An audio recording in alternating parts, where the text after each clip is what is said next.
I'm on stage after Ted Lasso, so that's my ambition achieved. Apologies for speaking in English, but the good news is that there will be a Finnish language version of some of my thoughts available as a white paper after this event. So if I confused you, which hopefully I won't, you'll be able to consult the white paper. So, I'd have to say that across the 3 or more decades I've been involved in media measurement, there really has not been a period in which it has been such a hot topic amongst advertisers, amongst broadcasters, in all areas of the media industry. And certainly reliable media data has always been the lifeblood of the advertising and media ecosystem. It provides vital information for media planning, for campaign evaluation and trading. In the next 15 minutes or so, I'm going to try to outline the implications for advertisers of the measurement choices that we make and the sources of the data that we use.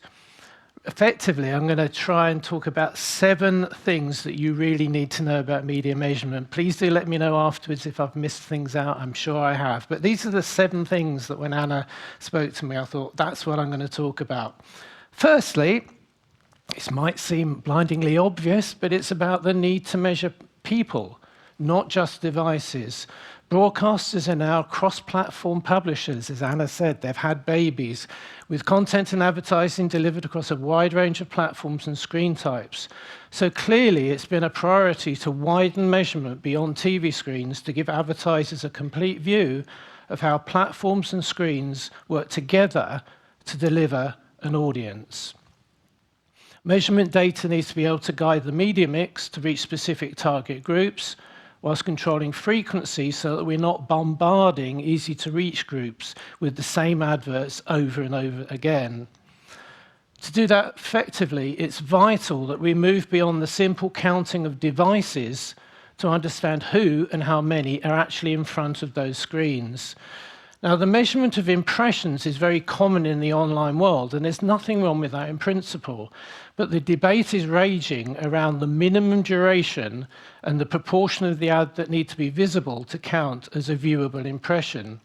However, to be able to convert those impressions into actual impacts, into actual contacts, we need to be counting the people viewing those actual screens.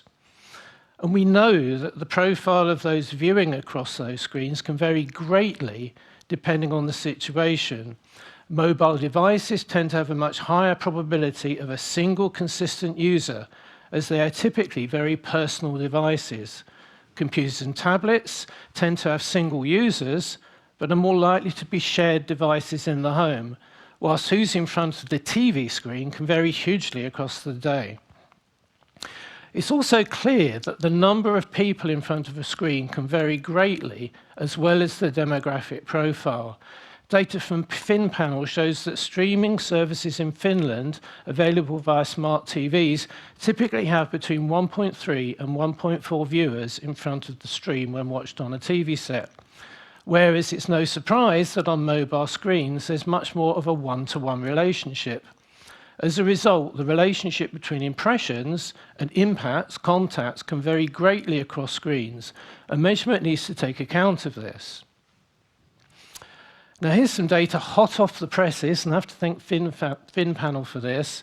This is looking at how we can see different platforms with different profiles of screen usage. So along the bottom, we can see the type of content and the platform, and down the side, we can see where they are typically viewed. Thanks to smart TVs, broadcaster VOD is now far more likely to be viewed on TV screens than other devices, whilst the profile for YouTube, for example, is spread more evenly across different devices. Unsurprisingly, TikTok is very much a mobile phenomenon. This means the relationship between impressions and impacts varies greatly across different platforms depending on their device profile. So that really underlines the importance of people-centric measurement to understand both who and how many are watching.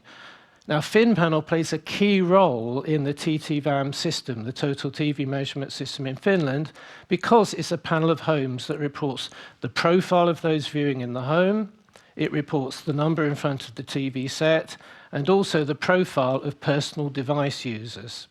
That's a key element of the model that drives the TTVAM system. It's able to convert simple device registrations measured by the ad servers and broadcaster registration IDs into actual impacts, actual contacts. So hopefully we're agreed on the fact that an impression is just a building block. It's just the first stage to understand the audience to an ad. But here's our next very hot topic. How long does it actually take for an ad to make an impression, to actually have an impact on the person watching it? How long should a viewer be exposed to an ad to be worth counting, to be included in the calculated reach for planning, campaign evaluation, and trading? Now, the Media Ratings Council, the MRC in the US, has defined a viewable standard for the US for digital viewing ad impressions as being 100% of pixels on screen. Obviously, that's less of a problem for TV screens, and a minimum of 2 seconds exposure. 2 seconds. Now, that definition has been embraced by Google and Facebook. It's also the base calculation for determining reach in the WFA's, the World Federation of Advertisers, cross-media initiative that I'll talk about in a few minutes. Nonetheless, concerns are being expressed about a metric based around only 2 seconds of an ad needing to be seen for it to be traded. Opponents argue there's a danger that ad exposure becomes commoditized to the lowest common denominator. 2 seconds may very well be appropriate for short online ads designed for social feeds, but is it an appropriate metric for broadcast ad spots? If so, should broadcasters lower their standards? Should they actually be, for example, if 2 seconds are enough, including fast-forwarded ads? Perhaps ad creatives should only be focusing on the first 2 seconds and getting the brand in there and not worrying about the rest. Well, clearly that doesn't make sense, but then that perhaps indicates TV is working as a slightly different media to social feeds. And certainly in the finished TTVAM measurement, which we just heard about, only ads that have been viewed in their entirety are being included in the counting. At the heart of the debate is really an argument about the different forms of advertising and the different devices and how they work in different ways, that the environment and the device are relevant to a successful impact, and there's more to understanding how video advertising works than just a simple minimum exposure threshold. And there's certainly dangers inherent in reducing video impacts to simple minimum exposures, regardless of their quality and regardless of the environment in which they're watched. Media planning and campaign evaluation need to be able to understand and play to the strengths of different forms of video and of different platforms and different screens. All exposures are not equal. It's important to be able to evaluate the effectiveness of premium environments. Indeed, some, and this is a perhaps more controversial thing I'm going to say, but it does include myself, are suggesting that premium long-form video may well be effectively a different medium to social video platforms. That's an important existential question that I'll revisit at the end of my presentation, so stay tuned for more on that. I strongly believe that it's important for measurement systems to measure content, not just so media owners can inform commissioning and scheduling, but so advertisers can understand the context in which their ads are being placed.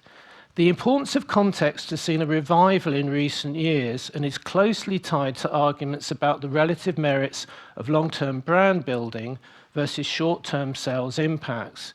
With the rise of programmatic advertising, the dream that was that you would just buy people, that the programming didn't matter. And online ad targeting initially seemed to indicate that the direction of travel was for a separation of content and advertising, that the advertising would be served totally independent of the content, and a relegation of the importance of context. However, the precision and effectiveness of granular targeting is coming into question. And more it's being limited by increasing privacy constraints. If you've been following the battle between Google and Apple and Facebook over what you can and can't do, compounded by government legislation, then really it is placing a significant challenge for targeting. And clearly contextual targeting remains very important. Its importance has been amplified by the work of advertising experts like Les Binet and Peter Fields, as we heard from Anna, with their landmark study, The Long and the Short of It. An emphasis on contextual advertising has got clear implications for measurement systems, as they need to report the context in which the advertising is served. And as Tom Roach, to my right, is going to outline later this morning, in fact, in about 15 minutes' time, brand building and social activation both, stress the word both, have a key role to play. Now, the phrase big data was on everyone's lips about a decade ago, whether it be data generated by set-top boxes, online service providers, ad servers, or media owners' own first-party data from their subscribers. The impact on measurement has been profound, and it's been very positive. But initial expectations that big data, server data, would completely replace surveys and research have proven to be misplaced. As we've discussed, devices are not people.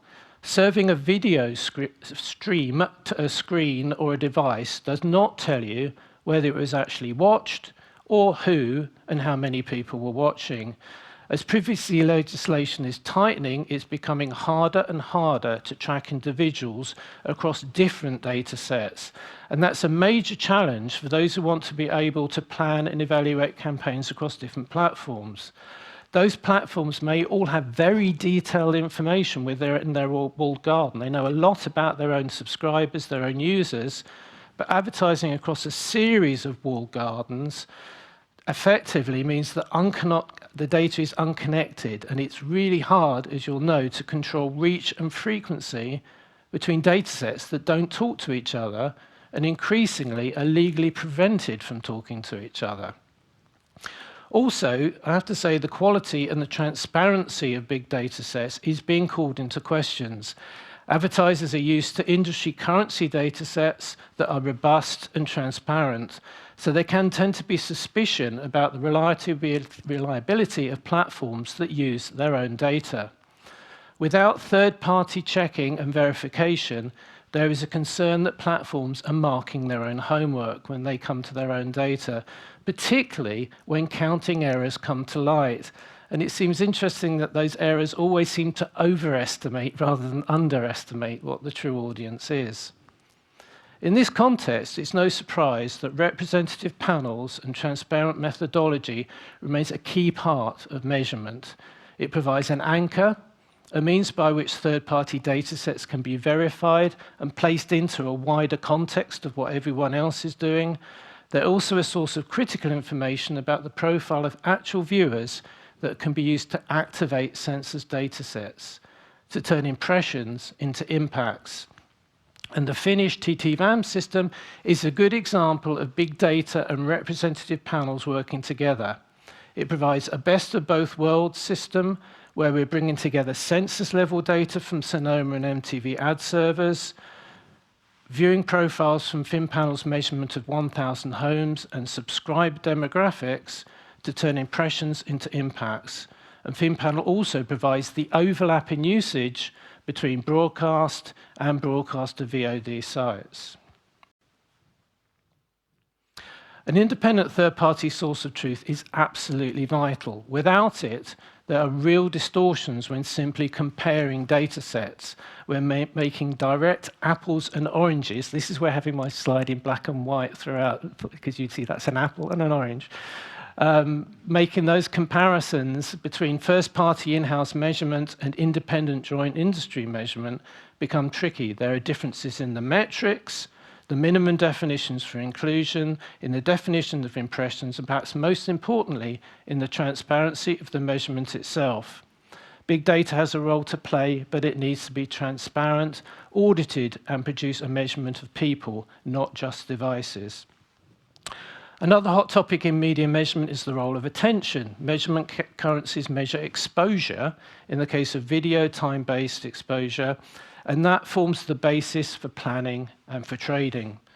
However, recently some media owners and planners have argued that measurement needs to go one stage further and measure attention, not just exposure. So it's great that we also have this morning Matt Hill from ThinkBox, who's going to do a deeper dive into the importance of attention, and I'll leave that to him to do in a far more eloquent way than I could. So a frequently asked question about TTVAM is, how does it fit into the advertisers' global push for cross-media measurement that's being led by the World Federation of Advertisers, the WFA? Well, the origins of that initiative can be traced back to a watershed speech given by Mark Pritchard of P&G in 2017, who originated that phrase about players marking their own homework. This raised significant concerns about the perceived quality and accountability of online data used for planning and trading.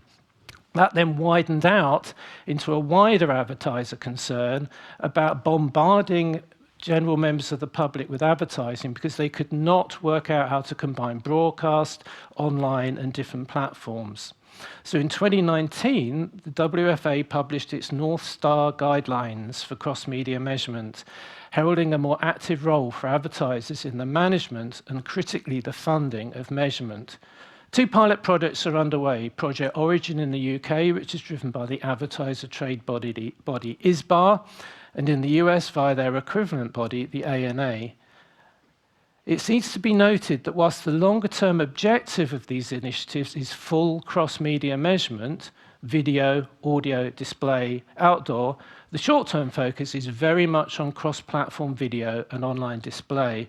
The main initial goal is to get deduplicated reach and frequency across linear, broadcast, and online walled gardens like Facebook, Google, and TikTok. Alongside the pilots in the UK, it's clear that the initiative has acted as an incentive for broadcasters themselves to up their game on cross-platform measurement, with initiatives like C-Flight in a number of markets, the NMO cross-media project in the Netherlands, and here in Finland, TTVAM. So finally, and arguably, the biggest question of all, what is television? Somewhat ironically, given we're in a cinema. The discussion and debate around cross-media measurement is stimulating a fundamental existential crisis. What exactly is television? And is it a directly comparable advertising medium to social video? This is a key discussion for video measurement. How realistic is it to develop and use common standard metrics across premium video and social video? Does a 2-second exposure on a social feed on a mobile work in the same way as a 30-second ad on a 52-inch TV screen? It's important to note here, I'm an independent observer. I'm not implying that one form of video is superior to another. It may well be, but for certain target groups, mobile is a more personal and impactful medium than television. What I'm questioning is whether premium video and social video are similar enough to be measured in exactly the same way and have the same metrics. The assumption currently is that stage 1 on that cross-media journey is that we should be measuring all video in the same way to a minimum of 2 seconds. That measure could then be combined with other media. But if premium video and social video are effectively different media, then perhaps a more logical way forward is to measure them separately using the methods and the metrics that are most relevant to how they actually work on consumers, and then combine them alongside audio, alongside outdoor and other media. In this context, the recent announcement from Barb, the industry currency in the UK, is highly significant. Following an industry consultation, Barb has defined its remit as measuring fit-for-TV content across all platforms. That's defined as content that's produced to quality standards that include editorial input and oversight, regulatory compliance, and a safe and suitable environment for advertisers. That's hugely significant as it puts clear blue sea between premium video and other forms of video. The global SVOD platforms like Netflix and Disney Plus are also sympathetic to this argument because it gives them an effective way of differentiating themselves from other forms of online video like YouTube. Unsurprisingly, this definition is contested by social video platforms like Google and Facebook, as we've laid out in their recent 5 key principles. that they believe that advertisers and agencies should be free to analyze the data in any way they want with the MRC 2-second definition. They also argue that the measurement should be publisher agnostic, i.e. that content is largely irrelevant, which is something, as you've seen, I would contest. So the key question is whether TV and social video can be reduced to one single common denominator measured in the same system, or should they be measured in a way that's most relevant to each medium and then deduplicated? So the question is, very finally, where do we go from here? Well, I've highlighted that significant advances are being made in media measurement. It's a really exciting time to be working in the industry. And TTVAM, the Total TV Audience Measurement System in Finland, really does confirm Finland as a leading country for measuring TV audiences and TV advertising across platforms. It reflects key international developments in measurement, specifically the use of ad server data, census-level data to allow campaign evaluation at a granular level. It's turning impressions into impacts by leveraging a representative panel of actual people, and it delivers deduplicated cross-platform reach and frequency across all devices. It also marks an important step towards the advertiser's North Star of cross-media measurement, but in that context of that wider debate. Should premium video and social video be measured in the same system or combined subsequently? So those vital questions explain why it's an incredibly exciting time to be working in audience measurement and why advertisers really have a lot of decisions to take about the data that they're using and understanding where it comes from. So on that point, hopefully I'll lead you to read all of that in Finnish and you can see how well it was translated or how bad my English accent was, and I will hand you back to our host.